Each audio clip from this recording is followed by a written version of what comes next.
YouTubers! Mike Martin's here, Mike Martin's channel. Thanks for joining me on another housing crisis video. Remember a way back, playback, when I was talking about gas stations being sold off and Vancouver losing most of its gas stations? Well, Vancouver's going to be down to, I don't know how many, I think almost none after this. Watch this. 2 more Chevron gas stations in Vancouver sold for redevelopment. What are they redeveloping them to? These low-rise condos collecting strata for 1 million years. Plus you get no pool, no amenities, nothing. It's just low-rise condos. 2 more Chevron gas stations in Vancouver sold for redevelopment. 2 additional Chevron gas stations in Vancouver are being shut down this month for their redevelopment potential. A Chevron spokesperson told the Daily Hive that the company has sold its locations at the corner of 16th Avenue on Cambie Street and the corner of West 41st Avenue on Oak Street. The West 16th Avenue location has already closed in preparation for the completion of the sale, and that site, the 2 new owners, while West 41st Avenue location will close on Friday, August 18th, which is today, people. The sales prices were not disclosed, but if it is any benchmark indicator, the latest Assembly BC assessment indicate that West 16th and 41st Avenue suites have assessed for a value of $7.96 million and $14.61 million respectively. You could buy half of the state of Texas for that much. The company has also made a decision to sell 3 other gas station sites on Broadway and Alma Street, and 4th Avenue and McDonald Streets, and West 59th Avenue and Cambie Street.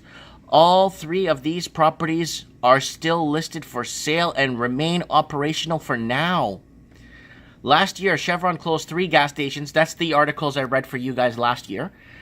In the city of West Georgia Street and Bidwell Street, West 49th Avenue and Dunbar Street, and East 1st Avenue and Clark Drive.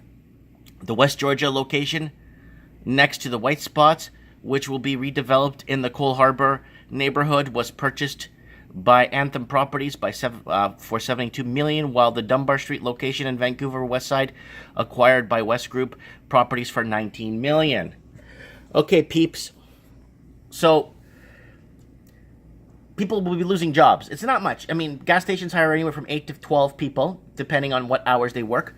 But you're chipping away at the job market. You are chipping away. Once you close 4, 6, 8, 10 gas stations, respectively, you're going to lose at least 50, 60 jobs. It doesn't seem like much in the grand scheme, but when you start chipping away from jobs, redeveloping property for creating more low-rise condos, that majority of them will remain empty anyway. I mean, how do you balance that? I mean, if they were sold and they were actually sold to families that needed a place, if they were being developed as low-income properties to help families, that, you know, people that actually pay taxes and work every day and work really hard to put a roof over their heads. But that's not I know that's not the case. Living in Vancouver for many years, it's not. It's basically going to the highest bidder, and that's how the cookie crumbles. Anyways, and that's what brings me to that whole Vancouver brain drain. A lot of people are going to be leaving Vancouver because they're just going to get fed up with this and say, you know what, I'm better off living in a small town. And living in a small town has its amenities. It really does. You're a big person in a small town, where you're a little pea or a grain of sand in a big city. So think of that. Food for thought. Let me know what you think. Put that in your pipe and smoke it.